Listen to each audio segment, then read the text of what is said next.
Welcome to this presentation, conducting a simple linear regression using PSPP, presented by Daniel Antwi. Agenda: PSPP Debt and Income Regression Analysis, PSPP Savings and Income Regression Analysis, PSPP Stock and Savings Regression Analysis. Main takeaways, conclusion. PSPP Debt and Income Regression Analysis. The following regression was conducted. The null hypothesis states that the regression coefficient beta is 0.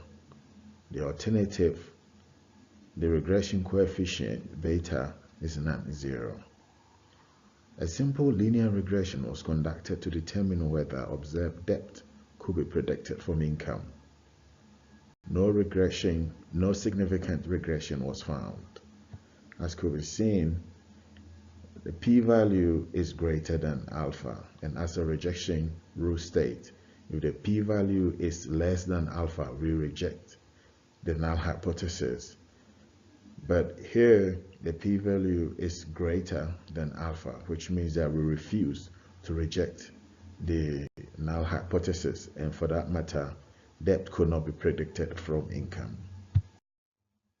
PSPP Savings and Income Regression Analysis. The null hypothesis states that a regression coefficient beta is 0. The alternative indicates that regression coefficient beta is not 0.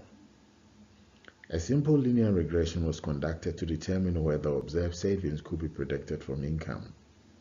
A statistically significant regression emerged. And as will be seen, the p-value is equal to 0, which means it's less than alpha. And for that matter, if the p-value is less than alpha, we reject the null hypothesis. The test rejected the null hypothesis and predicted savings, as could be seen in this equation. Therefore, savings are predicted to increase as income increases. There is a strong positive correlation between savings and income, and for that matter, savings could be predicted using income from income.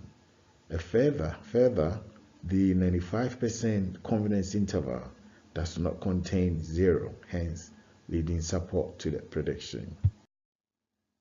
PSPP Stock and Savings Regression Analysis. The regression coefficient is beta is 0. The alternative indicates that the regression coefficient beta is not 0. A linear regression was conducted to determine whether the observed stocks could be predicted from savings. A statistical significant regression emerged. It could be seen here, p is equal to 0, and as the rejection rule indicates, if the p-value is less than alpha, we reject the null hypothesis. Thus, the null hypothesis was rejected. Even though there's a positive correlation between the two variables, stock and savings, you can see the relationship is a bit weaker. Stock prediction equation, as can be seen here, says stocks are predicted to increase as savings increases. Further, the 95% confidence interval does not contain 0, hence leading to support of the prediction.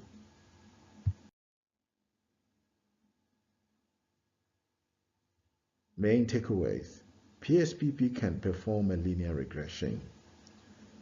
This regression could be performed under analyzed regression and linear.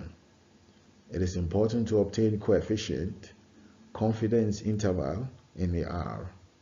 Significant and insignificant regressions were presented using APA slides. Regression does not have to be difficult. Therefore, I want to take this opportunity to thank you for watching this presentation of using linear regression to perform correlation between the variables as have been presented. I therefore want to open this opportunity for any possible questions that you may have. Thank you very much for watching this presentation. Thank you.